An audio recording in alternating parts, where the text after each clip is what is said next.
నమస్కారం. కండలే reservoir surplus via ఇక్కడ దీని కెపాసిటీ 3 వెంట్స్ ఉన్నాయి. ఒక్కొక్క వెంట్ 16,500 క్యూజిక్స్ పోతాయి. 3 పోతే అరౌండ్ 50,000 క్యూజిక్స్ బయటపోయే పరిస్థితి. అవుట్లెట్ అంటే ఇప్పుడు 60 టీఎంసీలు అప్రాక్సిమేట్గా 60 టీఎంసీలు స్టోరేజ్ ఉంది. దీని టోటల్ కెపాసిటీ 68 కండలేరు.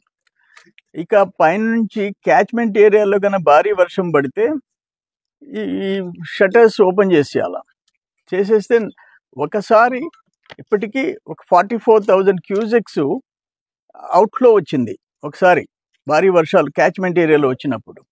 ఇప్పుడు సోమశిల నీళ్లు మనం సముద్రంలోకి వదిలేస్తున్నాం. ఇక్కడ లైట్గా దీనికి సప్లై చేస్తున్నాం. ఎంతవరకు వాడుకోవాలో అంతవరకు. నేనేమంటానంటే మళ్ళీ కన్నా క్యాచ్మెంట్ ఏరియాలో మంచి భారీ వర్షాలు పడితే ఈ షటర్స్ ఎత్తేస్తే కిందకి పోవాలా. ఆల్మోస్ట్ 14 కిలోమీటర్స్ పోవాలా. పోయి డేగపూడిలో కండ్లేరులో కలవాలా. ఇక్కడ జస్ట్ 560 మీటర్లు ఫారెస్ట్ ఏరియా. దాన్ని వాళ్ళు అలో చేయటంలా ఎక్స్కవేట్ చేసేదానికి. అది చేసి ఆల్మోస్ట్ ఈ కాంట్రాక్టర్ చేసిన దాన్ని కాకుండా 12 కిలోమీటర్లు 95 కోట్ల రూపాయలు మనం మళ్ళీ టెండర్స్ పిల్ చేయాల్సిన అవసరం ఉంది. మరో 95 crores. ఇది ఎమర్జెన్సీ వర్క్. ఇది అత్యవసరమైన వర్క్. లాస్ట్ 5 years వాళ్ళు పట్టించుకోలే. ఇప్పుడు దీన్ని జిల్లా కలెక్టర్ కూడా అర్థమైంది పరిస్థితి. మేము కూడా ఎస్టిమేట్ ఇవన్నీ తీసి దీన్ని ముఖ్యమంత్రి గారికి నేను ఇస్తా.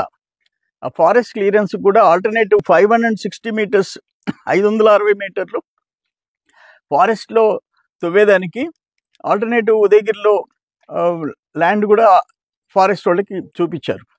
నేనేమంటానంటే ఫారెస్ట్ డిపార్ట్మెంట్ కూడా ఇది ప్రజల ప్రాణాలకు సంబంధించింది. ఈ రూల్స్ రెగ్యులేషన్స్ ఇప్పుడు అడవిలో రెడ్ శాండిల్ కొడుతుంటే పట్టుకోండి, ఎత్తి లోపలేండి బొక్కలో.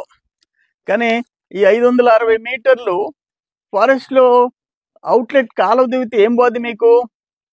అదేమన్నా ఫారెస్ట్ మూతపడిపోద్దా?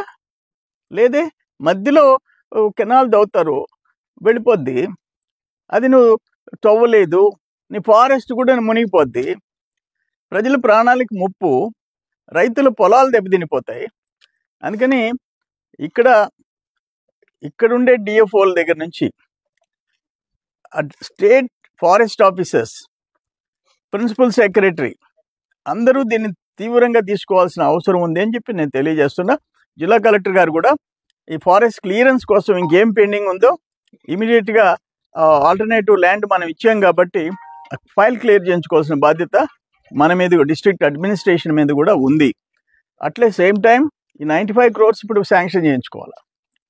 ఆర్థికంగా చాలా ఇబ్బందులు ఉన్నాయి రాష్ట్రంలో, అయినా ఇది అత్యవసరమైన పని.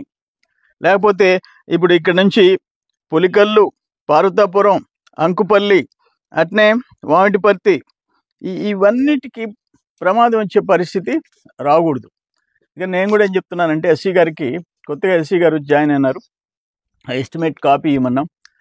నేను తీసుకెళ్ళి బాబు గారితో ఒక 1 వీక్ 10 days లోపల ఇది ఇచ్చి 95 crores శాంక్షన్ చేయమని చెప్పి అడుగుతాను. దాని అవసరం ఏందో చెప్తాను.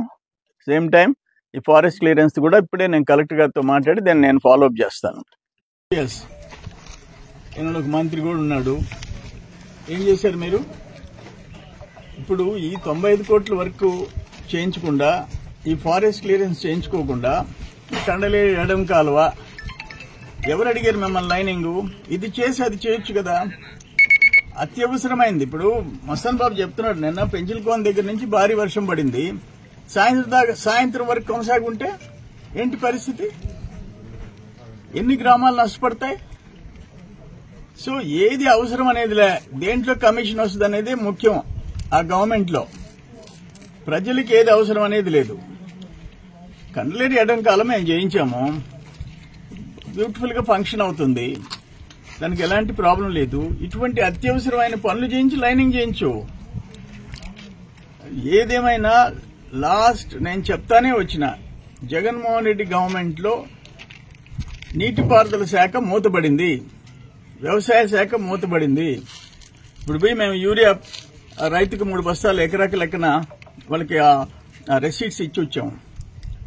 ఆల్మోస్ట్ ఇక్కడ 3,000 చిల్లర బస్తాలు యూరియా బస్తాలు ఒక్క పొదలకూరు మండలం ఇక్కడ స్టాక్ చేశాం. 5 మండలాలు వచ్చేసేసినాయి, జిల్లాలో వచ్చింది, రాష్ట్రం అంతా ఎకరాకి 3 బస్తాలు ఇవ్వాలనే ఒక డెసిషన్ తీసుకున్నాం. మీ టైంలో అసలు రైతుల గురించి పట్టించుకున్నాడు ఎవడు? ఏదేమైనా వ్యవస్థలు ఏ శాఖకు ఆ శాఖ తన పని చేసుకోవాలా. కొన్ని శాఖలు మూసేసేది, ఆదాయం వచ్చిన శాఖలు మాత్రం పెట్టుకునేది, దోచుకునేదానికి. దురదృష్టమైన పరిపాలన లాస్ట్ 5 years లో జరిగింది.